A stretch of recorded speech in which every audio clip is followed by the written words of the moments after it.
Good morning सभी दोस्तों को। और एक बार फिर से नई क्लास में ट्यूटोवर एडुकेट इनकॉर्पोरेट की तरफ से फिजिक्स की इस क्लास में आप सभी लोगों का बहुत बहुत स्वागत है। ये जो क्लास आज हम लोगों की होने वाली है, ये क्लास इलेक्ट्रिसिटी की होने वाली है। तो चलिए शुरू करते हैं। इलेक्ट्रिसिटी को पढ़ना क्या होता है, बेसिकली इलेक्ट्रिसिटी। तो जैसा कि आपके सामने स्क्रीन पर लिख कर के आ रहा है, the movement of charge is known as the flow of the current.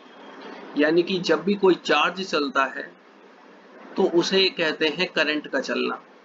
जिस तरीके से हमें पता है कि दो तरीके के चार्ज होते हैं, एक इलेक्ट्रॉन होता है और एक प्रोटॉन होता है, यानी कि एक पॉजिटिव चार्ज होता है और एक नेगेटिव चार्ज होता है।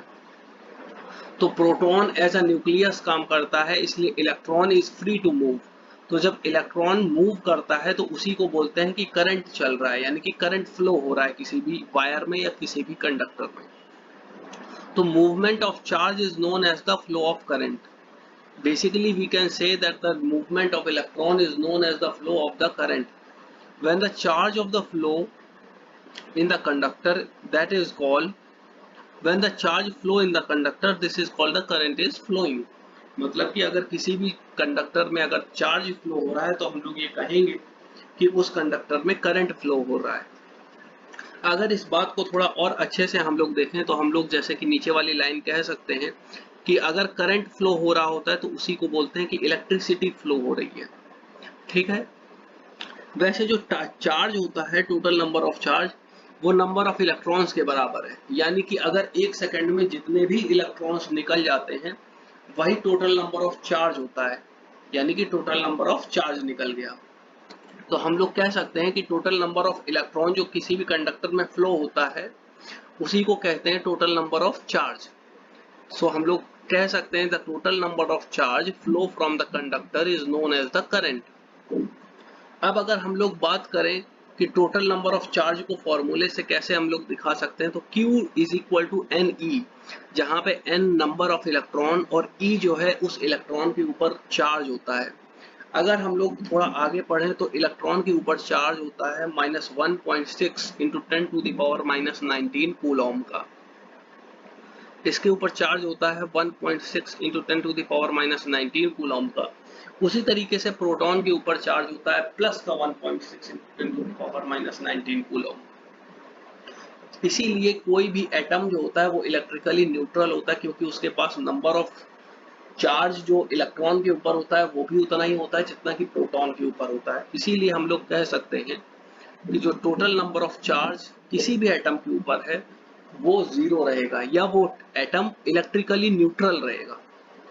चलिए, अब अगर हम लोग आगे बात करें तो हम लोगों के लिए लाइन लिख करके आ रही है, the total number of charge flow in the conductor is 1 second, in 1 second is known as the current. यानी कि एक सेकेंड में किसी भी कंडक्टर से जितना चार्ज निकल जाता है उसी को कहते हैं current flow in the conductor. मतलब कि एक सेकेंड में अगर मान लीजिए कि 10 इलेक्ट्रॉन्स निकल गए तो एक सेकेंड में जितने चार्ज निकल गए, यानी कि टोटल नंबर ऑफ 10 इलेक्ट्रॉन निकल गए, यानी कि टोटल 10 कूलॉम का चार्ज अगर निकल गया तो उस कंडक्टर में 10 एम्पियर का करंट चल रहा होगा। ये एक एग्जांपल है। अगर हम लोग ध्यान से देखें तो एक सेकंड में अगर 1.6 into 10 to the power -19 coulomb का चार्ज है, अगर 5 इलेक्ट्रॉन्स भी निकल गए तो इस हिसाब से 8.0 into 10 to the power -19 total number of charge हो जाएगा। और इसको जब हम लोग चेंज कर देंगे तो ये फिर पॉजिटिव में आके नंबर ऑफ इलेक्ट्रॉन्स बन जाएंगे। अब आगे हम लोग इसको डिस्कस करेंगे। तो आगे हम लोग जब इसको आगे फिर से बढ़ते हैं तो I is equal to Q upon T, जहाँ पे I जो है करंट और Q हमारा चार्ज, टोटल चार्ज, और T जो है टाइम को रिप्रेजेंट करता है।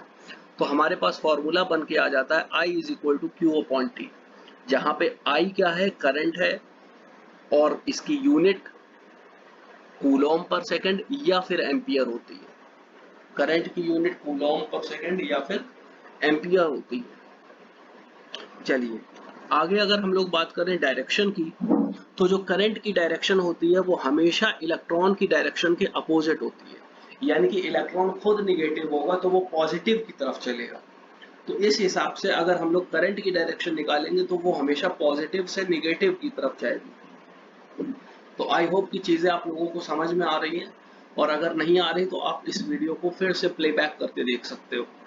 चलिए अगले पन्ने पे चलते हैं।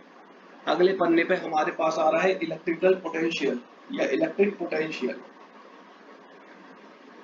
तो अगर हम लोग इलेक्ट्रिक पोटेंशियल की बात करें तो इलेक्ट्रिक पोटेंशियल क्या होता है? बेसिकली इलेक्ट्रिक पोटेंशियल होता है किसी भी चार्ज को इनफाइनाइट से किसी पॉइंट तक लाने में जितना वर्क करना पड़ता है वही उसका इलेक्ट्रिक पोटेंशियल होता है। मान लीजिए कि अगर कोई भी इलेक्ट्रॉन स्पेस में रखा हुआ है और उसको किसी अर्थ के किसी पॉइंट तक लाने में 10 जूल का वर्क करना पड़ा, तो यही जो 10 जूल है वो उस इलेक्ट्रॉन में एज अ पोटेंशियल स्टोर हो जाएगा और वो उस इलेक्ट्रॉन का पोटेंशियल कहलाएगा। सेम इसी तरीके से पोटेंशियल डिफरेंस कहते हैं।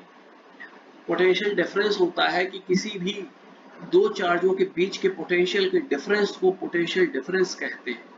किसी भी दो चार्ज के बीच के पोटेंशियल के डिफरेंस को पोटेंशियल डिफरेंस कहते हैं। अगर हम लोग पोटेंशियल को ध्यान से देखें तो किसी एक यूनिट चार्ज को इनफाइनाइट से किसी पॉइंट तक लाने में जो वर्क डन होता है उसी को इलेक्ट्रिकल पोटेंशियल कहते हैं। इसका फॉर्मूला सामने लिख रखा है V = W/Q, जहाँ पे हम लोग देख सकते हैं कि जहाँ पे जो V है वो वोल्ट है, यानी कि V रिप्रेजेंट कर रहा है वोल्ट को, यानी कि इलेक्ट्रिक पोटेंशियल को, और उसकी यूनिट होती है वोल्ट। आगे अगर हम लोग बात करें कंडक्टर की, तो बेसिकली 3 टाइप के सब्सटेंस होते हैं: कंडक्टर, सेमीकंडक्टर और इंसुलेटर। अगर कंडक्टर की बात करें तो एक ऐसे सब्सटेंस जिसमें नंबर ऑफ फ्री इलेक्ट्रॉन्स बहुत ज़्यादा मात्रा में पाए जाते हैं, ऐसे सब्सटेंसेस को कंडक्टर्स कहते हैं, जैसे कि गोल्ड, सिल्वर, आयरन। इनमें नंबर ऑफ फ्री इलेक्ट्रॉन बहुत पाए जाते हैं, इसलिए इनको कंडक्टर्स बोलते हैं। अगर बात करें सेमीकंडक्टर की, तो सेमीकंडक्टर वो होते हैं जिन सब्सटेंस में number of free electron less मात्रा में पाए जाते हैं, उनको सेमीकंडक्टर्स बोलते हैं, जैसे जर्मेनियम, आर्सेनिक, सिलिकॉन। आगे अगर हम लोग बात करें इंसुलेटर्स की, तो इंसुलेटर्स वो होते हैं जिनमें नंबर ऑफ फ्री इलेक्ट्रॉन बिल्कुल पाए ही नहीं जाते हैं, उनको इंसुलेटर कहते हैं। जैसे वुड होगी हमारी, है ना, लकड़ियाँ हो गई और प्लास्टिक हो गई, इनमें नंबर ऑफ फ्री इलेक्ट्रॉन बिल्कुल नहीं पाए जाते। तो कंडक्टर हमारे लिए बहुत महत्वपूर्ण है। और सेमीकंडक्टर, आजकल हमारे पास जितनी भी सारी चीज़ें बन के आ रही, सारी सेमीकंडक्टर की आ रही, क्योंकि आगे अभी जब 12th क्लास में या कहीं पे आगे पढ़ेंगे तो पीएन जंक्शन, डायोड वगैरह में हम लोग ये सारी चीज़ें पढ़ते हैं कि किस तरीके से सेमीकंडक्टर को यूजफुल बनाया जाता है। तो आई होप कि यहाँ तक की चीज़ें समझ में आई होंगी। आगे आने वाली चीज़ों को हम लोग डिस्कस करेंगे फर्दर किसी और क्लास में, किसी और फर्दर क्लास में हम लोग डिस्कस करेंगे। तब तक आई होप कि आप लोगों को चीज़ें समझ में आई होंगी। अगर आप लोगों को यहाँ तक चीज़ें समझ में आई हैं, आप लोग जल्दी से जल्दी, इसमें एक बेल आइकन आपको दिख रहा होगा, उसको हिट कर दीजिए। थंब अप का एक आइकन है, उसको भी हिट कर दीजिए। सब्सक्राइब कर लीजिए आगे आने वाली वीडियोज़ के लिए। और आई होप आप लोगों को वीडियोज़ पसंद आया होगा, तो इसको शेयर भी कर दीजिए।